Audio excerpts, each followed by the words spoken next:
Hi ළමයි, welcome back to my YouTube channel. අද video එක මම කලින් වීඩියෝ එකක් දැම්මා. මම එක්සෑම් එකට කොහොමද පාඩම් කරේ, මගේ කැම්පස් එක ගැන විස්තර, එතකොට කැම්පස් එකේ ඇප්ටිටියුඩ් ටෙස්ට් එක ගැන විස්තර. ඒ වීඩියෝ එකට ගොඩක් ළමයි කමෙන්ට්ස් දාලා තිබුණා.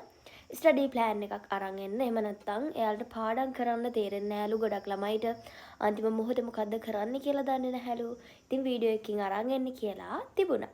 ඉතින් දවස් 3ක විතර හොස්පිටල් සංචාරකින් පස්සේ මං අද පොඩි රිකවර් වෙලා ඉන්නවා. ඉතින් මං හිතුවා අද වීඩියෝ එකක් ගෙනාවොත් හොඳයි කියලා. ඔව් දවල්ට වීඩියෝ කරන්න දෙයක් නැහැ. මොකද මේ දවස්වල වහිනවා. ඒ නිසා දවල්ට කරත් රැයට කරත් මේ සිටුේෂන් එක තමයි කරන්න වෙන්නේ.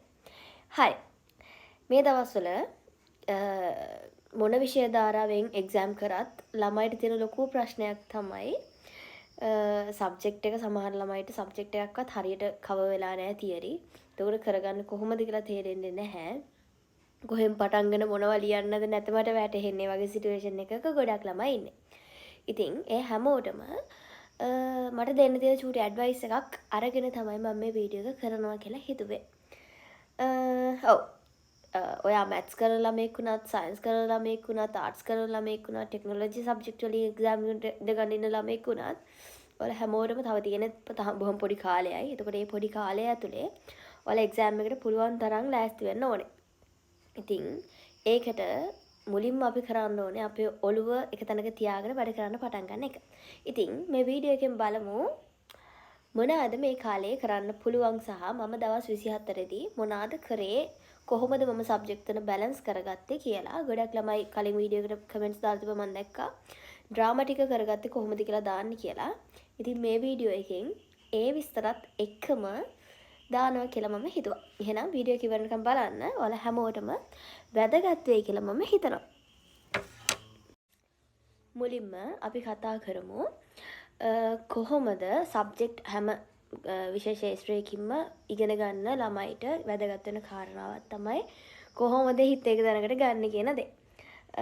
ගොඩාක් ළමයිට දැන් වෙනකොට නම් ස්මාර්ට්ෆෝන්ස් තියෙනවා. එතකොට ගොඩක්ම උතන බලපාන්නේ ස්මාර්ට්ෆෝන් එක පාවිච්චි කරන එක තමයි. ප්‍රශ්නයක් විදිහට ඔළුවට එන්නේ. කොහොමද මේ ෆෝන් එකෙන් අයින් වෙන්නේ? කොහොමද මේ දේවල් වලින් ඔළුව අහකට අරන් තියාගන්නේ කියලා.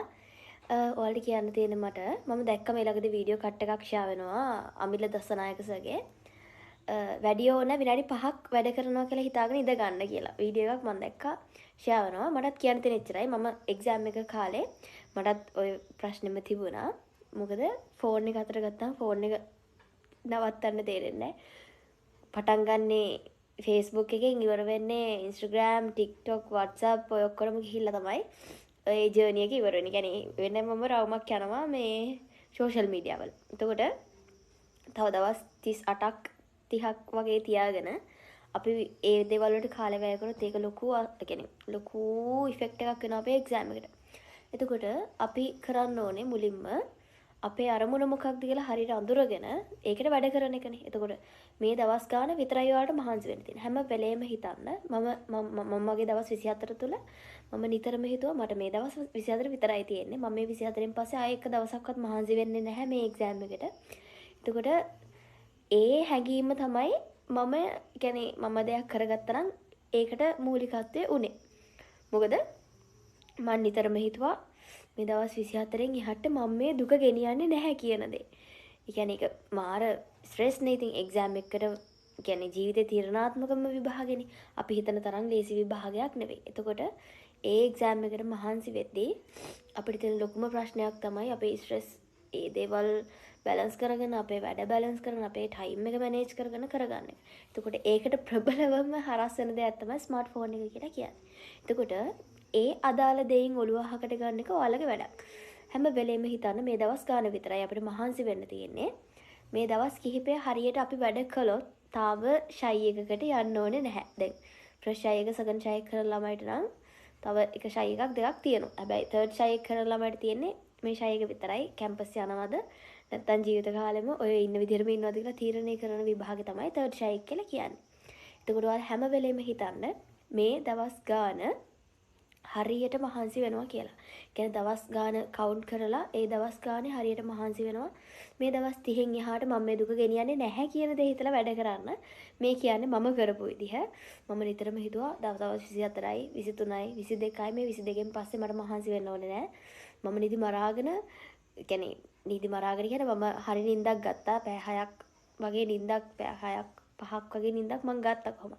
එතකොට ඒ නිදා ගන්න ටයිම් එක ඇරලා ඔයාලා හරියට වැඩ කරනවා කියලා ඔළුව හදාගන්න. මේ දවස් ගාන විතරයි කියලා හැම වෙලේම ඔයාලගේ හිතට ඒත්තු ගන්නලා වැඩ කරන්න පටන් ගන්න.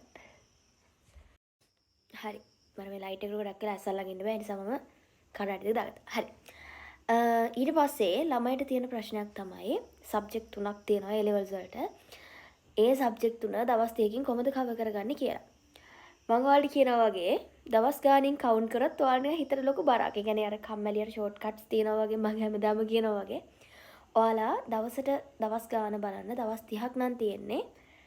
ඒ දවස් 30 ඔයාලා වැඩ කරන පැය ගාන. එහෙම නැත්නම් දවසකට වැඩ කරන පැය ගාන තියෙනවනේ.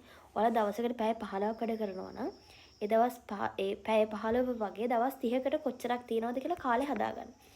ඒ හදලා එක සබ්ජෙක්ට් එකකට ඔයාලට තියෙනවනේ දැන් ඔය සබ්ජෙක්ට් තුන ගත්තාම එක වගේම නැහැනේ සබ්ජෙක්ට් තුන සමහර අයට ඇති ඔය මැත් සයන්ස් කරන ළමයට ඇති සබ්ජෙක්ට් තුනම එක වගේ අමාරු.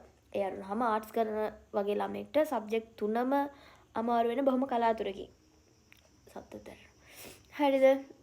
එතකොට ආර්ට්ස් කරන ළමයිට මම හිතන්නේ ලොකුවට මේ ස්ට්‍රෙස් ගන්න ඕනේ කියලා. මොකද අපිට හරිම ලේසි එක්සෑම් එක. කරගන්න ලේසි මොකද තියරි ටික හරියට අහුවෙනවා. හිතලා ලියන්න තියෙන සබ්ජෙක්ට් ටිකක් තියෙනවා. ඒ සබ්ජෙක්ට් ටික අරුණාම සිංහල වගේ සබ්ජෙක්ට් නම් මම හිතන්නේ ලොකුවට අමාරුයි කියලා. ඒ කියන්නේ B එකක් දාගන්න බැරි මට්ටමකට අමාරුයි කියලා.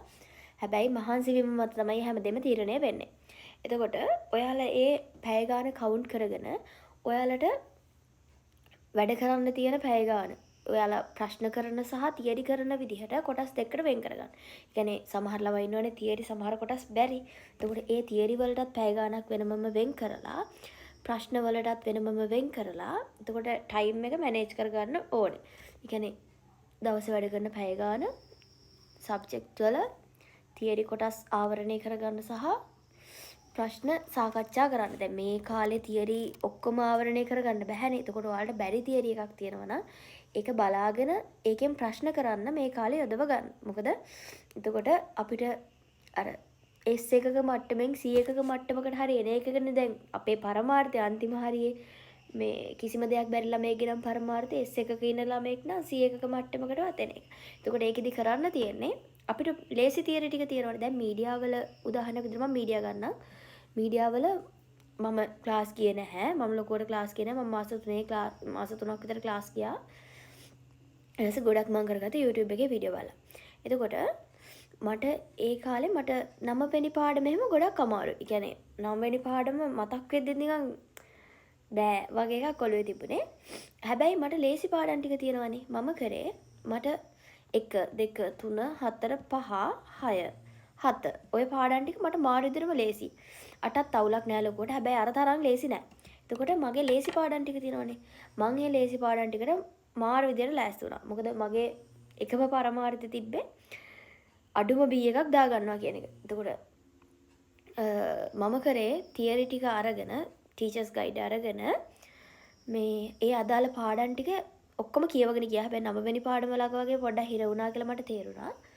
ඒත් අන්තිම හරිය වෙනකොට මට පාඩම් ඔක්කොම අර සැටිස් මට දැන් පුළුවන් කියන ලෙවල් එකට මට ආවා. එහෙම උනේ මම පාස් පේපර් කරපු නිසා. ඒ කියන්නේ ගොඩාක් උදව් වුණා මට පාස් පේපර්ස්. ඒ කියන්නේ දැන් ඔයාලා හිතන්නකෝ මට බැරි තියරි මම පාස් පේපර් කරද්දි මට හොඳට අහු වෙනවා.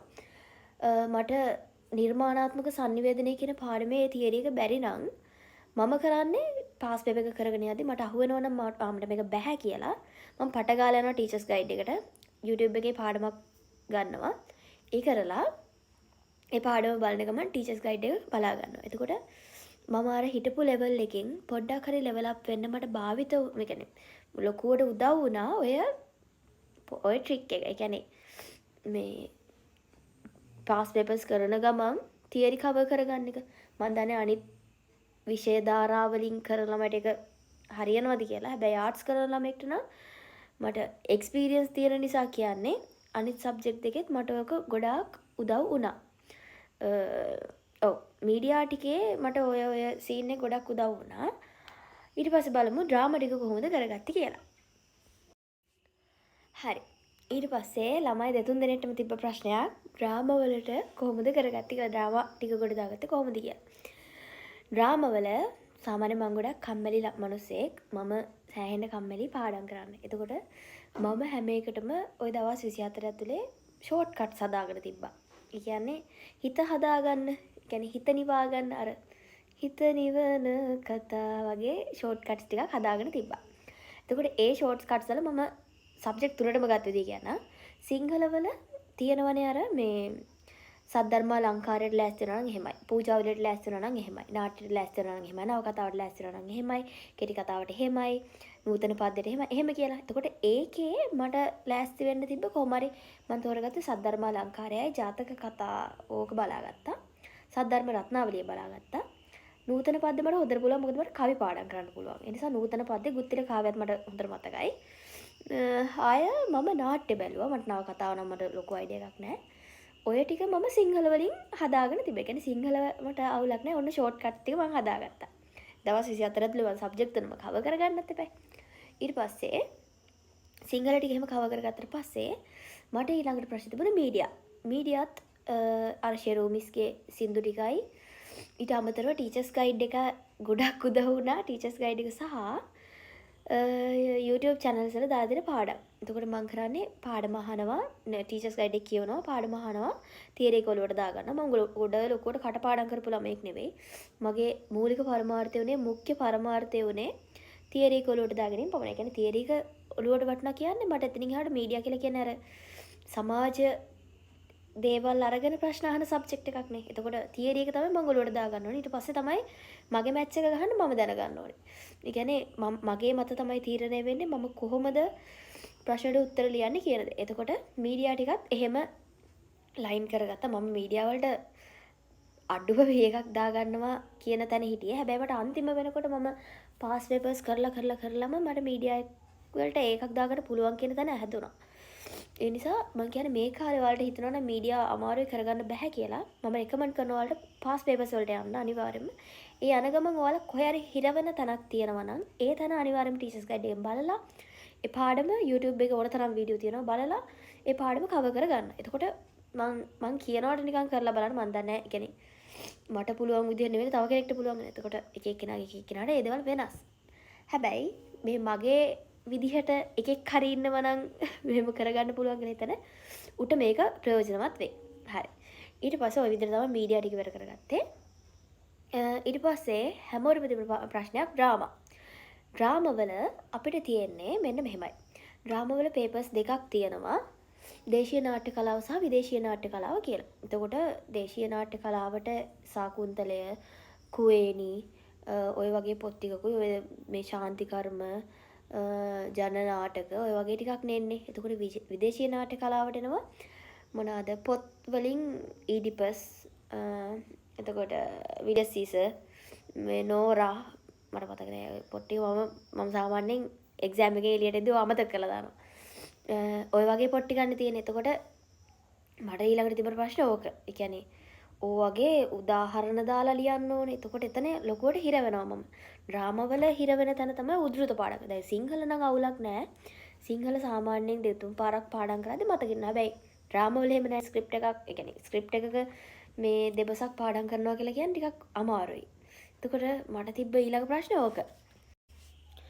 ඊට පස්සේ ඩ්‍රාමා වල අර කුවේණි එතකොට සාකුන්තලේ ටිකක් දෙබස් ටිකක් අවුල්. ඒ වුණාට අර ලොකු අවුලක් නෑ පාඩම් කරගන්න පුළුවන්. හැබැයි ඊඩිපස් මොකද්ද නූරා ඒව රූකඩ ගෙදර එහෙම තියෙනි මම ආස නෑ නූරා එහෙම කියවන්න. ඒ නිසා මට ටිකක් එතනදී මම හිර වෙන ගතියක් තිබුණා. හැබැයි මං කරේ ඔක්කොගෙම දැන් මට සාමාන්‍යයෙන් පොඩි හැකියාවක් තියෙනවා. ඕන දෙයක් දැන් සිංහල වුණත් උදාහරණයක් ගත්තාම මේක කරකවලා ලියන්න පුළුවන්. මේ ඒ නිසා මට ලොකු බරක් නැහැ මේ අර ඒ වෙලාවට කරුණු ගලාගෙන එනවා. අර එහෙම එකක් තිබ්බා. ඉතින් මං කරේ ඔය මේ ජුලියස් සීසර් එකේ හැම මම ජුලියස් සීසර් ෆිල්ම් එක බැලුවා. ඒ කියන්නේ බැලුවා කියන්නේ ඒක පිටපත සහ ෆිල්ම් එක කියලා කියන්නේ දෙකක්. තනිකරම දෙකක්. හැබැයි අර හිත සනස ගන්න මේකෙන් පුළුවන් මේ පොඩි අයිඩියා එකක් ගන්න ජුලියස් සීසර් එකේ මේ ගැන මම පොත කියවන හරි කම්මැලි. ඒ නිසා මම කරේ ෆිල්ම් එක බලුවා ඒත් හරියන්නේ නැහැ. ඊට පස්සේ මම කරේ ජුලියස් සීසර් එකේ පොඩ්ඩක් මට නෝට්ස් වගේක් අක්කගෙන දීලා තිබුණා. ඒක චුට්ටක් කියවුවා මම විචාරේ. විචාරේ කියවුවට පස්සේ මට පොඩි අයිඩියා එකක් ආවා මේකයි වෙන්නේ කියලා. මේ ඔයාලා බය වෙන්න එපා මම ඩ්‍රාමා වලට මේ ඩ්‍රාමා පිටපතක්වත් හරියට කියපු මිනිස්සෙක් නෙවෙයි. හරිද? හැබැයි ඔයාලා එහෙම ඉන්න එපා. ඔයාලා කියවන්න. අර එක එක්කෙනාගේ එක එක්කෙනාට හැකියාවන් වෙනස්නේ. එතකොට මම කරේ ජුලියස් සීසර් එකේ උද්ෘත ටික ගත්තා. ඒ කියන්නේ දෙබස් ගන්න පුළුවන් දෙබස් ටික අරගෙන මම පොතක ලියාගත්ත වෙනම. මගේ පොත් තාම ඇති. මේ දෙබස් ලියාගෙන මම ඒවා නිකන් ඉන්න ගමන් ඒ කියන්නේ ටී ටයිම් එකේ මට තේ බොන්න මම ගන්න වෙලාවේ මම ඒවා කියෙව්වා. ඒ කියන්නේ පාඩම් කරනවා කියලා හිතාගන්න නෙවෙයි. නිකන් දෙබසක් වගේ මට අදටත් මතකයි අර ඊඩිපස් එකේ තියෙනවා මේ ඔය ගැන උපමන නොසිතන්න ඊඩිපස් අහුම්කම් දෙන්න මට. මා පවසන දෙයට හුදු පුහුදු මිනිසුනට නොහැක කිසි කලෙක දකින්නට අනාගතේ ඒ වටහා දෙන්නට පවසමි කරුණක් නුඹට.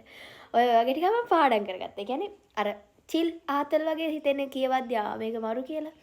ඒ වගේ දෙබස් ටික මම පාඩම් කරගත්තා. ඔය දෙබස් අපිට කියන්නේ වැදගත් වෙනවා ප්‍රැක්ටිකල් එකේදී. මොකද මට A levels ප්‍රැක්ටිකල් එකටත් ආවේ ඔය දෙබස. ඔය ගැන උපමන නොසිතන්න ඊඩිපස් ඇහුම්කම් දෙන්නවා. කලින් ප්‍රැක්ටිස් එක තිබෙන නිසා මම ඒක ගොඩ දාගත්තා. මට කොහොමත් මට ඩ්‍රාමා වලට ඒකක් ගන්නවා කියන ටාගට් එක මුලින්ම තිබුණා. මම කොමර්ස් කර ඉඳලා A levels වලින් ආර්ට්ස් වල මාරුනේම ඩ්‍රාමා කරන්න ඕන නිසා මුල් කාලේ මට තිබ්බා ඩ්‍රාමා ටීචර් කෙනෙක් වෙනවා කියලා පොඩි උණක්. පස්සේ මේ මීඩියා ටීචර් කෙනෙක් වුණාට මේ ඉතින් පස්සේ දැන් මම ওই විදිහට දෙබස් ටික පාඩම් කරගත්තා. ඩ්‍රාමා වල ලොකු අවුලක් මට දැනුනේ නැහැ. මොකද ප්‍රැක්ටිකල් එකෙන් 50%ක් හම්බ වෙනවා. ලියන එකෙන් 50%ක් හම්බ වෙනවා. එතකොට මම ප්‍රැක්ටිකල් එකෙන් මගේ උපරිමය කළොත් මට මැච් එකක් ගහ ගන්න පුළුවන් කියන දේ මගේ ඔළුවේ තිබුණා. ඉතින් මම මොකද කරේ? දැන් මට ලොකුවටම බරක් දුන්නේ මම මීඩියා කියන සබ්ජෙක්ට් එක. මම මීඩියා ටිකක් අවුල් වෙලා තිබුණා. අනිත් සබ්ජෙක්ට් දෙක මම හිතේ සහනය තකා මේ දෙක අවුලක් නැහැ කියලා ෂෝට් කට්ස් ටිකක් හදාගෙන මම පාඩම් කරගෙන ගියා. ඔය විදිහට වැටික් කරගත්තා මම කොහොම හරි. ඒ වගේ පාස් පේපර්ස් කරා. මේ සාකුන්තලේ එහෙම ප්‍රශ්න අරගෙන වෙනමම කොළවලට අරගෙන මම කරා. සාකුන්තලේ මට බෑ ටිකක්. ඊට පස්සේ මම ඒ වගේ දෙබස් අරගෙන කියන්නේ මම ප්‍රශ්න වලට දෙබස් එකතු කරා. ඔයාලට කියන්න ඕනේ දැන් ඔයාලට තේරෙන්නේ නැහැ මොකද්ද මොනවාද මේ දෙබස් එකතු කරන්නේ මොනවාද මේවට ගන්න පුළුවන් උදාහරණ කියලා. එතකොට ඔයාලා හැම වෙලේම ගන්න පාස් පේපර් එක අතර ඩ්‍රාමා වල පාස් පේපර් එක පුළුවන් නැත්නම් ඩවුන්ලෝඩ් කරලා ප්‍රශ්න ඒ ප්‍රශ්න වලට උත්තරයක් හදන්න පුළුවන් දෙබස් ටික තියෙන්නේ 2019 විතර ඉඳන් පේපර්ස් ටික අරගෙන ඒ ප්‍රශ්න වලට කියන්නේ අදාළ වෙන දෙබස් ටික තියෙන්නේ. අන්න ඒ දෙබස් ටික ගන්නකො. ඒ කියන්නේ කරකලා ලියන්න පුළුවන් එකක් නම් ලියනවා අනිවාර්යයෙන්ම ඩ්‍රාමා පේපර් එක. එහෙම ගත්තොත් ඒකල මම එහෙම දෙබස් අරගෙන තමයි පාඩම් කරේ. සාකුන්තලේ එහෙම මම ප්‍රශ්න ගොඩාක් මේ කොළවලට අරගෙන ලියලා තියෙනවා. එතකොට ආය මට අමාරු වුණා. ඊඩිපස් නම් ලොකු අවුලක් තිබුණේ නැහැ. මොකද මම ඊඩිපස් පොත මම 12 වසරේ පටන් ගද්දිම වගේ කියෙව්වා. ජුලියස් සීසර් ඔයවා මම මුකුත් කියවලා තිබුණේ නැහැ. එතකොට ජුලියස් සීසර්ගේ ප්‍රශ්නත් මම අර වගේම පාස් පේපර් එකකින් බලලා ඒකට උදාහරණ ඒකට ප්‍රශ්න හදාගෙන ඒවා කියෙව්වා සෑහෙන්න. ඊට අමතරව විචාර වීඩියෝ බැලුවා. විචාර වීඩියෝ එකක් තියෙනවා ඩ්‍රාමා පන්තිය කියලාද කොහෙද මම හොයලා දාන්නම් පුළුවන් වුණොත්. ඒ YouTube channel එකේ පොඩිවට ඉක්මනට මේ විචාරය කරන වීඩියෝස් වගේක් තියෙනවා. පොඩ්ඩක් සර්ච් කරලා බලන්න. හම්බෙයි කළු පාට වගේ ප්‍රොෆයිල් පික්චර් එකක් එක්ක තියෙන්නේ. එතකොට ඩ්‍රාමා ටික මම ওই විදිහට තමයි අල්ලගත්තේ. එතකොට තව හරි. එතකොට මම අර කිව්වා වගේ ඒ ඩ්‍රාමා වලත් තෝරගන්න ප්‍රශ්න තියෙනවා. ඒ කියන්නේ ඔයාලා පාස් පේපර් බලද්දී ඔයාලට තේරෙයි කුවේණි ආවොත් ඊළඟ අවුරුද්දේ ඉන්නේ සාකුන්තලේ. ඒ කියන්නේ අර සංස්කෘත නාට්‍ය කලාවෙන් සංස්කෘත නාට්‍ය කලාව ගැන ප්‍රශ්නයක් ආවොත් ඒ ප්‍රශ්නේ එන විදිහ ඔයාලා මම කියනකොට බලන්න මට දැන් මතක නැහැ මොනවද තිබුණේ කියලා.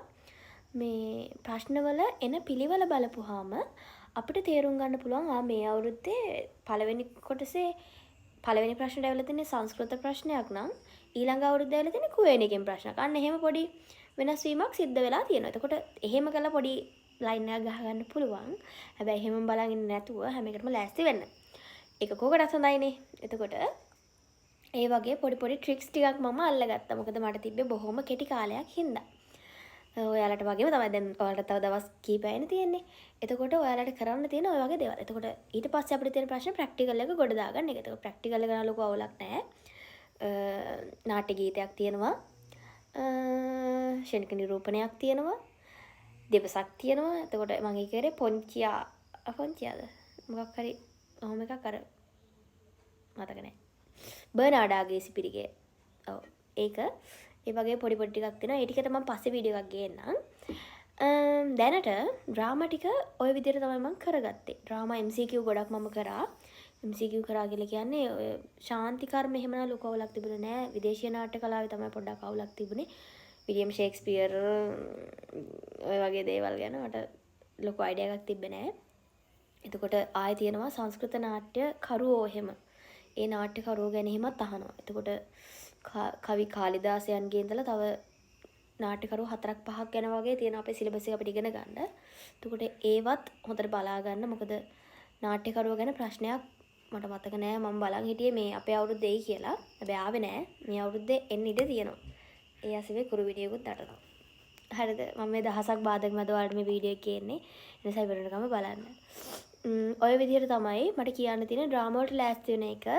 ලොකුවට බරක් ගන්න එපා. පුළුවන් තරම් MCQ ටික කරගන්න. MCQ අඩුම papers 10කට ලෑස්ති වෙලා යන්නකො. MCQ papers 10ක් වගේ කරගන්න බලන්න.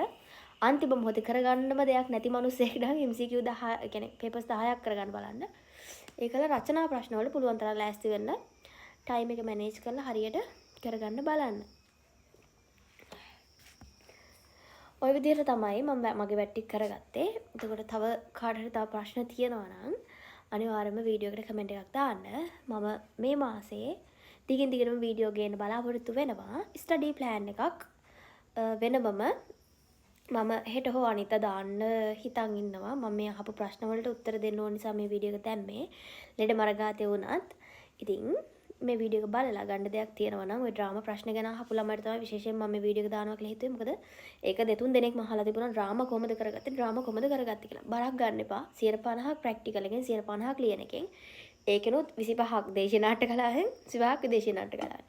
ඒ නිසා මහන්සි වෙන්න පාඩම් කරන්න අඩුම ලකුණු අපි ලියන එකෙන් ලකුණු අපි 30ක් ගත්තයි කියලා හිතන්නකෝ. 30ක් ගත්තොත් ඔයාලට අරකින් 40ක් 45ක් ලයින් කරගන්න බැරි නැහැ. මොකද ඒකේ චිත්‍රයක් එහෙමත් අඳින්න තියෙනවනේ අර මේ රංග වස්ත්‍ර එහෙම හදාන්න තියෙනවනේ. ඒ රංග වස්ත්‍ර හදන එක ගැනත් මම පස්සේ වීඩියෝ එකක් ගේන්නම්. දැනට එක්සෑම් එක කරනකම් ප්‍රැක්ටිකල් එකට ඔයාලට වෙනම වීඩියෝ එකක් අරන් එන්නම් ඩ්‍රාමා ප්‍රැක්ටිකල් එක ගැන. මේ සබ්ජෙක්ට් තුනට ලෑස්ති වෙන්න ඩ්‍රාමා වල ලොකු බරක් ගන්න එපා. වැඩ ටික කරන්න බැරි නැහැ පුළුවන්. හරියට මහන්සි වුණොත් මේ දවස් 30ත් ඇති වලට වැඩ කරන්න. මොකද මට දවස් 24යි තිබුණේ. මගේ 24 තුළ තමයි මෙච්චර දෙයක් කරගත්තේ. කියන්නේ මගේ කියලා මම වෙනම මේ ප්ලෑන් එකකට වැඩ කරේ. නිදා ගන්න වෙලාව පැය 5කට 4කට වගේ සීමා වුණා වගේ නම් මම කියනවා ඔයාලටත් එහෙම කරන්න කියලා. මොකද හොඳ නිින්දත් අවශ්‍යයි. අනිවාර්යයෙන්ම පාඩම් කරන ළමෙක් නම් පැය 5මාරක් 6ක්වත් නිදා ගන්න බලන්න. එතකොට ඒක ඔයාලගේ සෞඛ්‍යයටත් හොඳයි. ඔයාලා කරන වැඩෙත් හරියට සාර්ථකව කරගන්න පුළුවන්. දැඩි උනන්දුවෙන් දැඩි අදිෂ්ඨානයෙන් වැඩ කරොත් ඔයාලට මේ මාසේ ඔයාලගේ කියලා මැච් එකක් ගහගන්න බැරි වෙන එකක් නෑ. හරි. එහෙනම් වීඩියෝ එක අවසන් වෙනකම්ම බලපු ඔයාලට ආදරෙයි. ඊළඟ වීඩියෝ එකකින් හම්බෙමු. ගිහින් එන්න. බයි.